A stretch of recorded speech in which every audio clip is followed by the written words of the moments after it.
அது எது எதுவோ நம்மளுக்கு தெரியாது. ஸோ ஆனால் அந்த அந்த ப்ரிவ்யூ வந்து பாருக்காக வந்தாங்களோ இல்லையோ, சபரி ஆகட்டும், விக்ரம் ஆகட்டும், பழைய கண்டஸ்டன்ஸ் எல்லாம். ஆனால் அங்கே திவ்யாவெல்லாம் பார்க்க முடியல, அரோராவெல்லாம் பார்க்க முடியல, எஃப்ஜேவெல்லாம் பார்க்க முடியல, கனியெல்லாம் பார்க்க முடியல. மேபி விஜய் எல்லாரையும் கூப்பிட்டுருப்பாராக்கும். பட் ஆனால் வந்தது என்னவோ விக்ரம், சபரி தான். விஜய்ஸ்க்காக வந்திருப்பாங்கன்னு நினைக்கிறேன். அப்போ விஜய்ஸ்க்காக ஷோ பார்க்க வந்தாலுமே அங்கே பாருவை பற்றி பேசி தான் ஆகணும் அப்படிங்கிறது தவிர்க்க முடியாத விஷயன்றது நல்லாவே நம்மளுக்கு எல்லாம் சோஷியல் மீடியாவில் இப்போ வெப் சீரிஸ் ரிலீஸ் ஆகும்போது, அந்த ப்ரெஸ் மீட் ரிலீஸ் ஆகும்போது தெரிஞ்சிச்சு. இதில் இன்னொரு இன்ட்ரெஸ்டிங்கான விஷயம் என்னென்னா, வெப் சீரிஸோட ஸ்டார்டிங் ஃபஸ்ட்டு சீனே பாருவோட சீன் தான் அப்படின்னு சொல்லும்போது, எப்படி இந்த சீசன் பிக் பாஸில் தவிர்க்க முடியாத இடத்த பாரு பிடிச்சாங்களோ, இந்த சீரீஸுமே விஜய்ஸ்க்காக பார்த்தாலும் பாரு எங்களுக்கு பிடிக்காதுன்னு சொல்கிறவங்க கூட ஃபஸ்ட்டு சீனை தவிர்க்க முடியாமல் பார்த்து தான் ஆகணும். ஏன்னா ஃபஸ்ட்டு சீனை பார்க்காம நீங்கள் நெக்ஸ்ட் சீனுக்கு போக முடியாதுன்னும் போது ஃபஸ்ட்டு சீனே பாருவோட சீன் தான். தவிர்க்க முடியாத இடத்துல தான் பாரு இந்த வெப் சீரிஸில் வந்து என்ட்ரியே கொடுத்துருக்காங்க அப்படின்னு சொல்லணும். எனக்கு இந்த வெப் சீரிஸ் வந்து ஃபஸ்ட்டு 3 எபிசோட்ஸ் ரொம்ப நல்லா இருந்து ப்ரிவ்யூ பார்த்தோன்னே அதே மாதிரி தான் பார்க்கும்போது ஃபஸ்ட்டு 3 எபிசோட்ஸ் ஆடியன்ஸை உட்கார வச்சுருக்காங்க. ஏன்னா ஃபஸ்ட் எபிசோட் என் ட்ரெய்லரில் பார்த்தது தான். ஆக்சுவலாக கதை என்ன அப்படின்றத விடவும் ஒரே வார்த்தையில் சொல்லணுன்னா, ட்ரெய்லரில் நீங்கள் பார்த்துருப்பீங்க, அந்த தலை மட்டும் இருக்கும். இது வந்து யாரோடது தலை, அப்போ வந்து யார் மர்டர் பண்ணியிருக்காங்க, இவன் யார் அப்படிங்கிறத நோக்கி தான் அது இன்வெஸ்டிகேஷன் த்ரில்லராக போகுது. அது ஸ்டார்டிங்காக அந்த ட்விஸ்ட்டு வச்சிடுறாங்க. அப்போ நீங்கள் அந்த ஸ்டார்டிங் அந்த ட்விஸ்ட்டை வச்சிடுறீங்க அப்படின்னு சொன்னாலே அப்போ வந்து அதுக்கான கதைகள் வந்து பின்னாடி வந்து அதுக்கான கதைக்களம் வந்து ரொம்ப ஸ்ட்ராங்காக இருக்கணும். கிளைமேக்ஸ் வந்து கம்ப்ளீஷன் பர்ஃபெக்டாக இருக்கணும். அப்படின்னு சொல்லும் போது அது அவ்வளோ நல்லா எடுத்துகிட்டு போனாங்களா அப்படின்னு கேட்டால் ரொம்ப ஆவரேஜாக தான் கொண்டு போனாங்க.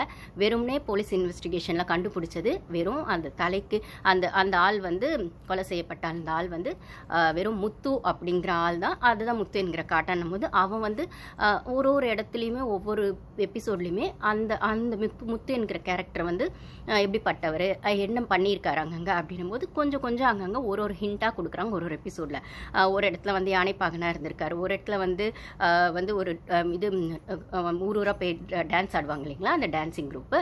அப்போது அவங்க அந்த ஸ்டேஜ் பர்ஃபார்மன்ஸ் பண்ணுறோம். அவங்களுக்கு ஒரு நல்ல அந்த குரூப்பில் சேர்ந்துட்டு அவங்களுக்கான ஒரு நல்ல ஒரு அவங்கள வந்து பாதுகாக்கிற ஒரு ஆளை ஒரு நல்ல ஃப்ரெண்டாக இருந்திருக்காரு. அங்கே ஒரு லவ் ஃபார்ம் ஆகுது. அதுக்கப்புறம் ஒரு இடத்துல வந்து பார்த்தீங்கன்னா ஒரு டக்குன்னு ஒரு 10 லட்ச ரூபாய் பணத்தை எடுத்து ஒரு பெரியவருக்கு கொடுத்து அந்த ஒரு ஹோட்டலே வந்து அந்த பெரியவருக்கு வாங்கி கொடுக்குறாரு. ஏன்னா அந்த பெரியவர் வந்து அங்கே அவமானப்படுத்தப்படுறார் அந்த ஓனரால். ஏன்னா அந்த பெரியவர் அங்கே வேலை செஞ்சுட்டு இருக்காரு, அவமானப்படுத்தப்படுறார். அதை பார்த்துட்டு இருந்த இவர் கையில் இருந்த 10 லட்ச ரூபாய், இவர் கையில் இருந்த நிறைய பணம் வச்சிருந்ததுலேருந்து எடுத்து 10 லட்ச ரூபாய் வந்து அந்த ஓனர்கிட்ட கொடுத்து, நீ இந்த ஹோட்டலுக்கு எவ்வளோ இன்வெஸ்ட் பண்ணியோ இல்லை இதுக்கப்புறம் இன்னொரு 5 வருஷம் இந்த ஹோட்டல்லேருந்து எவ்வளோ பணம் கிடைக்குமோ மொத்த பணம் இதுதான், என் பெரியவர்கிட்ட இந்த ஹோட்டலில் கொடுத்துடணும் அப்படின்னு ஆன் த ஸ்பாட் அந்த பணத்தை கொடுத்து பெரியவருக்கு அந்த ஹோட்டலை வாங்கி தர்றாரு. ஸோ ஒரு பெரியவருக்கு ஹெல்ப் பண்ணி அந்த பெரியவர் அந்த ஹோட்டலில் வந்து இந்த இன்வெஸ்டிகேஷன் அப்போ வந்து போலீஸ் போய் பார்க்கும்போது இவர் வந்து என்னோட ஹோட்டலுக்கான முதலாளியே இவர் தான். ஆனால் என்னப்பா இவரை போய் முதலாளின்னு சொல்கிறீங்கன்னா, ஆமாம் அந்த டைம் உடனே எனக்கு பணத்தை கொடுத்து இந்த ஹோட்டல் எனக்கு வாங்கி கொடுத்தாரு, ஸோ இவர் தான் முதலாளி அப்படின்னு. அந்த டான்ஸிங் குரூப்பில் போய் கேட்டால் முத்து அவ்வளோ நல்லவன், அவன் வந்து இருந்தது எங்கள் டான்ஸிங் ரூமுக்கு ஒரு பாதுகாப்பாக இருந்தது அன்ற அளவுக்கு நல்லவன் அப்படின்றாங்க. அதுக்கப்புறம் ஒரு இடத்துல யானைப்பாகனா காட்டுறாங்க, மென்டல் ஹாஸ்பிட்டலையும் கொஞ்ச நாள் இருந்த மாதிரி காட்டுறாங்க. ஆனால் அதுக்கான ஜஸ்டிஃபிகேஷன் கொடுக்கவே இல்லை. அப்போ யானைப்பாகனா இருக்காருன்னா யாராலையும் கட்டுப்படுத்த முடியாத ஒரு யானையை இவர் கட்டுப்படுத்துறாரு அப்படிங்கிற மாதிரி இருக்குது. ஸோ இதில் டைம் ட்ராவல் அப்படிங்கிற மாதிரி போது 2007 2014 2011 ஒரு 3 to 4 இயர்ஸ்க்கான விஷயங்கள் அங்கங்கே போலீஸ் இன்வெஸ்டிகேஷனில் கிடைக்குது. 3 வருஷம் முன்னாடி நான் இவர் இங்கே பார்த்தேன் அங்கே பார்த்தேன் அப்படின்லாம் கிடைக்குது. அந்த இவரோட அந்த தலையோட அந்த ஃபோட்டோ மட்டும் வச்சுட்டு அங்கங்கே இன்வெஸ்டிகேஷன் போகும்போது, ஸோ ஓவரால் என்னடா பிக்சர் அப்படின்னா, அவருக்கான லைஃப்பில் வந்து அவர் நிறைய ஸ்ட்ரகிளில் சந்திச்சிருக்காரு. அதுக்கப்புறம் வந்து ஒரு ஸ்மக்லர் கிட்ட வேலைக்கு சேர்றாரு. அந்த ஸ்மக்லர் கிட்ட வேலைக்கு சேரும்போது ஒரு ஆர்ஃபனேஜில் மேனேஜராக வேலை செய்கிறாரு. அப்புறம் அந்த ஸ்மக்லருக்கும் ஆப்போசிட் பார்ட்டிக்கும் நடந்த விஷயங்களில் வந்து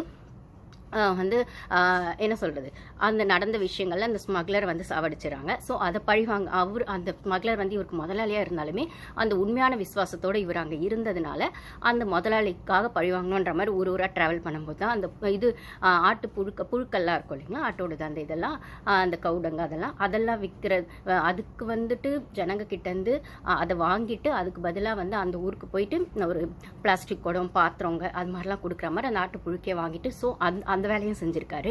அப்புறம் ஒரு கடையில் வாட்ச் ரிப்பேர் பண்ணுறவராக இருந்திருக்காரு. அந்த வாட்ச் ரிப்பேர் பண்ணுற கடையில் தான் அந்த ஸ்மக்லர் கூட வர கனெக்ஷன் இவருக்கு வருது. ஸோ அப்புறம் அந்த வாட்ச் ரிப்பேர் கடையிலேருந்து போயிட்டு அந்த ஸ்மக்லர் கூடவே போயிடுறாரு. மும்பைக்கு போயிட்டு இந்த ஸ்மக்லிங் பிஸ்னஸ் அப்படிங்கிற மாதிரி கொஞ்ச நாள் அவர் கூட இருந்து அதுக்கப்புறம் அவர் ஒரு ஆர்ஃபனேஜ் ஆரம்பிக்கவும் அந்த ஆர்ஃபனேஜில் தான் வந்து ஒரு மேனேஜராக ஒர்க் பண்ணுறாரு. ஸோ இந்த மாதிரி ஒரு எபிசோட்லேயும் இப்போ நான் சொன்ன அந்தந்த ஹிண்ட்டை வந்து ஒரு எபிசோட்லேயும் கொடுக்குறாங்க. இப்படி ஓவராலாக கொடுக்கும்போது அவருக்கு பகை அதனால் வந்துச்சு. அந்த பகையை அவர் சம்பாரிச்சிட்டு அதுக்கப்புறம் வந்து அது பழி வாங்கணும் அப்படின்னும் போது என்ன பண்ணார் அப்படிங்கிறது வரைக்கும் இருக்குது. பட் ஆனால் அவரை யார் சாவடிச்சாங்க அப்படிங்கிறது வரவே இல்லை. ஒரே வார்த்தையில் லாஸ்ட்டில் வந்து அந்த இன்வெஸ்டிகேட் பண்ண போலீஸ் சொல்லுது இட்ஸ் அன்சால்வ்டு கேஸ் அப்படின்னு சொல்கிறாரு. அப்போ இட்ஸ் அன்சால்வ்டு கேஸ் அப்படின்னு சொல்லும்போது இந்த வெப் சீரிஸும் எனக்கு அப்படி தான் இருந்தது. அன்சால்வாக தான் இருந்தது. இது சால்வ் ஆகவே இல்லை. ஐ மீன் ஸ்டார்டிங் ட்ரெய்லரில் எப்படி காமிச்சாங்களோ இந்த தலை யாரோடது, இவர் கொலை பண்ணது யாரு அப்படின்ற கொஸ்டினோட ஆரம்பிக்கிற கதை. யாருன்னு கேட்டால் முத்துன்னு ஒரு ஆள், அவர் இப்படி ஒரு ட்ராவல் பண்ணியிருக்காரு. ஆனால் அவர் நல்லவர், ரொம்ப நல்லவர் அப்படிங்கிறது எபிசோடுக்கு மனசில் வந்து பதிய வச்சுருக்காங்க. விஜய் சார் தான் ரொம்ப நல்லவர்னு நம்மளுக்கு தெரியுமே. ஸோ அது ரொம்பவே அங்கங்கே ரொம்ப அழுத்தமாக சொல்லியிருக்காங்க. அது கொஞ்சம் ரொம்பவே கமர்ஷியலாகவும் கொஞ்சம் ஓவராகவும் தான் நம்மளுக்கு தெரிஞ்சுது. ஸோ நம்மளுக்கு தெரிஞ்சு போயிடுச்சு ஹீரோவை நீங்கள் நல்லவங்களாக தான் காட்டுவீங்க. ஆனால் அதை ஜஸ்டிஃபை பண்ணுற இடத்துக்காகவே ஒரு எபிசோடையும் காட்டின மாதிரி இருந்தது. தவிர மற்ற கேரக்டர்ஸ்க்குலாம் இம்பார்ட்டன்ட் ரோல்ஸ் அங்கே இருந்ததுன்னா மற்றவங்களாம் அவங்க ரோலை நல்லா பண்ணியிருந்தாங்க. கூட்டு பாரு மாதிரி ஆனால் சின்ன சின்ன ரோல்ஸாக இருந்தாலும் அந்த பாட்டி ஆகட்டும், பாரு ஆகட்டும், கான்ஸ்டபிள் ஆகட்டும், அப்புறம் சிங்கம் போலீஸார் வராரு. அப்புறம் ஆஃபீஸர் விஷயத்தில் அவர் இன்னொரு ஆஃபீஸர், அவரும் ஒரு நல்ல ஆர்டிஸ்ட் தான். அவர் பேர் எனக்கு டக்குன்னு வரல. ஸோ அவர் தான் இன்ஸ்பெக்டராக இருக்காரு அப்படின்னும் போது எல்லாருமே அவங்களுக்கு ரோல் பண்ணியிருக்காங்க. ஆனால் லீட் ரோல்னு வரும்போது சேது சாரை மட்டும்தான் சொல்கிற மாதிரி இருக்குது. தவிர மற்ற ஆர்டிஸ்ட்டுக்கான அந்த ஒரு ஸ்பேஸ் வந்து எல்லாருக்குமே கம்மியாக இருந்ததோ, எல்லாருக்குமான ஈக்குவல் ஸ்பேஸ் இல்லையோ அப்படின்னு எனக்கு ஃபீல் ஆச்சு. அப்புறம் வந்து இந்த இன்வெஸ்டிகேஷன் ப்ராசஸ் போயிட்டே இருக்கும்போது அங்கங்கே போர் அடிக்கும்போது பாரு இங்கே வந்து சின்னதாக ஒரு சிரிப்பு சிரிச்சா நல்லாயிருக்கும், சின்னதாக அவங்க புருஷன் பொண்டாட்டிக்குள்ளே நடக்கிற க்யூட் மூமெண்ட்ஸு, ஒரு சண்டையோ சமாதானமோ வந்தால் நல்லாயிருக்கும். அதுக்கப்புறம் வந்து பாருக்கும் அவங்க மாமியாருக்கும் நடக்கிற அந்த ஒரு சின்ன சின்ன அரசல் பரசலாக அந்த ரெண்டு பேரும் திட்டிக்கிறது பேசிக்கிறது அப்படின்னும் போது அது வந்து பாரு அந்த இடத்துல காட்டுற எக்ஸ்பிரஷன் இதெல்லாம் வந்தால் நல்லாயிருக்குமே அப்படிங்கிற மாதிரி எப்போ பாரு வருவாங்க அப்படிங்கிற இன்ட்ரெஸ்டிங்கோட மட்டும்தான் கதை போகுது. தவிர அதுக்கேற்ற மாதிரி பாரு ஃபர்ஸ்ட் எபிசோட்ஸில் எல்லா எபிசோட்ஸ்லையும் ஒரு இடத்துல கண்டிப்பாக வந்துடுறாங்க. அந்த 6 to 10 எபிசோட்ஸில் 7th எபிசோட்லையோ 8th எபிசோட்லையோ மட்டும்தான் வருவாங்க. அதோடு அதுக்கப்புறம் அவங்க வரமாட்டாங்க.